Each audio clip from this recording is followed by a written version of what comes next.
fiers, suivez le Hawaii Tahiti. Giu, Aitayu.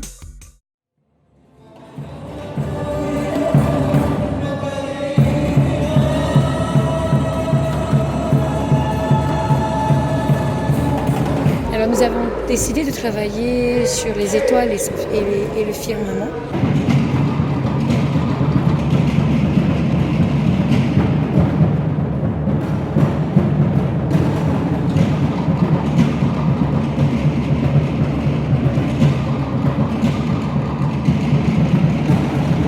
La première partie parlera plus de ce côté un petit peu du rerura du tahitien,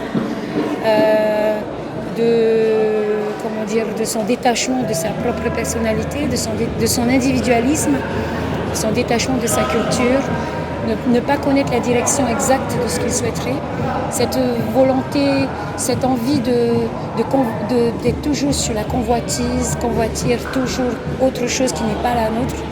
Et ensuite, notre deuxième tableau, nous mettons en scène en fait, cette nature qui bouge, cette nature qui se réveille. Nous, Polynésiens, en notre temps, on savait comment observer, nos aînés savaient comment observer la nature, ils savaient que ça, c'était un signe pour telle chose, pour un décès ou pour autre chose.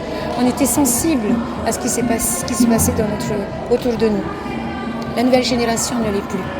La nouvelle génération pense que c'est une catastrophe climatique et que voilà. Et donc en fait on s'est attardé aussi un petit peu sur ça. Et un groupe qui intervient, qui s'en fiche, qui est presque dans la joie, alors que tout va mal autour d'elle, quoi. Et donc après la génération un peu, on dira Ferulir Apari, pleure sa nouvelle génération qui est en perdition. Pleure cette génération qui ne sait plus observer, qui ne sait plus de tendre la main à l'autre, qui ne connaît plus ses propres valeurs, alors que nous sommes Polynésiens, que nous avons de très très belles valeurs. Nous sommes riches, ne serait-ce que dans la langue. Nous sommes riches, ne serait-ce que dans notre tradition, dans notre façon de vivre.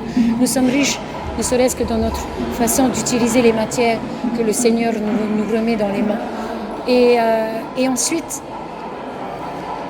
nos Atapari vont pleurer et implorer les étoiles de venir guider cette nouvelle génération. Donc appeler les étoiles à nous accompagner. Donc les étoiles vont être là, les étoiles vont nous accompagner justement, vont descendre sur la scène de Toata, vont venir guider cette jeunesse-là. Et notre dernier tableau, en fait, notre auteur, il a voulu justement comparer un peu ça au Matar Iraro. Donc c'est la période où on est perdu.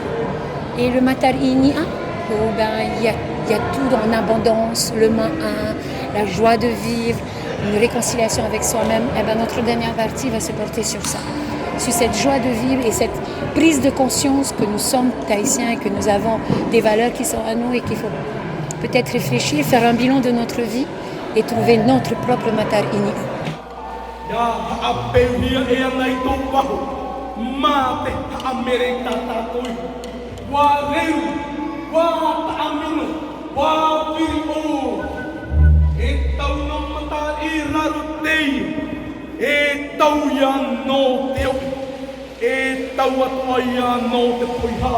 Alors pour notre premier tableau, on s'est attardé sur les couleurs de Te Vaitai, puisque Te Vaitai fait partie du clan des Maroula Marotea.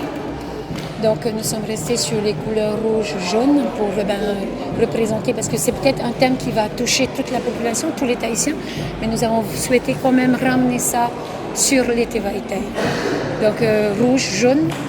Ensuite, nous continuons sur des couleurs beaucoup plus terre à terre. La jeunesse dans un verre, donc pour rappeler justement à cet arbre qui a des feuilles vertes. Mais cet arbre n'a pas pu tenir les feuilles vertes. Ils sont restés que les feuilles les plus mûres, les Atapari, donc elles seront marron. Ensuite, nous arrivons sur le tableau des étoiles. Notre ciel scintillant, donc tout en blanc, en grand costume.